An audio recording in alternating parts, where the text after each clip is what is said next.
శ్రీ విష్ణు రూపాయ నమశివాయ. గత 10 సంవత్సరాలుగా నేను నా కుటుంబము చిన్నపిల్లలకి అస్తమాను చాలా చోట్ల శ్లోకా క్లాసులు చెప్తూ ఉంటాం కదా. ఇన్ని సంవత్సరాలుగా శ్లోకా క్లాస్‌లో వాళ్ళకి ఒక కథ చెప్తాం ఫస్ట్ క్లాస్‌లో. అది చెప్పేందుకు ముందు వాళ్ళని ప్రశ్న అడుగుతూ ఉంటాను అనమాట నేను. ఏమిటంటే, మీకు ఇష్టమైన సూపర్ హీరో ఎవరు అని. వాళ్ళు వెంటనే ఆ స్పైడర్ మ్యాను, సూపర్ మ్యాను, ఇంకొకడు ఎవడో ఉన్నాడు కదా గబ్బిలం మ్యాను, వాళ్ళ పేర్లు చెప్తూ ఉంటారు సామాన్యంగా. కానీ విచిత్రం ఏమిటో తెలుసా? గత 2 ఏళ్లుగా ఎవరినైనా మీకిష్టమైన సూపర్ హీరో ఎవరు అంటే పిల్లలందరూ గూడా వెంటనే హనుమాన్ అంటున్నారు. ఇదిగో చూడండి ఇక్కడ వీడియో చూపిస్తున్నాను మీకు. So who is the best super hero? Hanuman. Very good. Hanuman means energy.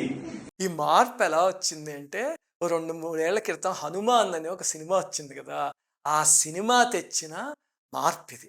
ఇప్పుడు 'స్పైడర్ మ్యాన్‌లు', 'గబ్బిలం మ్యాన్‌లు' ఇవన్నీ కూడా కల్పితాలు. ఏవో సరదాగా పిల్లలు చూసుకునే కార్టూన్స్ లాంటివి. కానీ హనుమంతుడు, గరుత్మంతుడు, భీముడు వీళ్ళందరూ గూడా మన గడ్డ మీద అవతరించిన నిజమైన సూపర్ హీరోస్.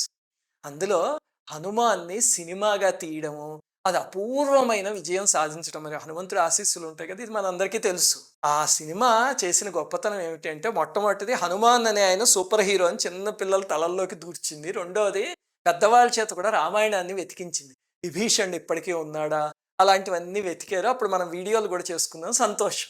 అయితే ఈ మధ్యనే ఆ నిర్మాత వాళ్ళ కుటుంబం నుంచి చైతన్యారెడ్డి గారని వాళ్ళు ఫోన్ చేసి సినిమాని 3డీలో రిలీజ్ చేస్తున్నామండి తొందరలోను.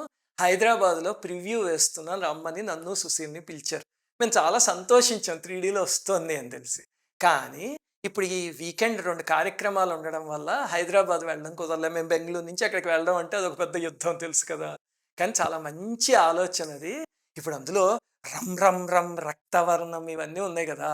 ఆ గౌరహరి అద్భుతమైన సంగీతం ఇచ్చాడు.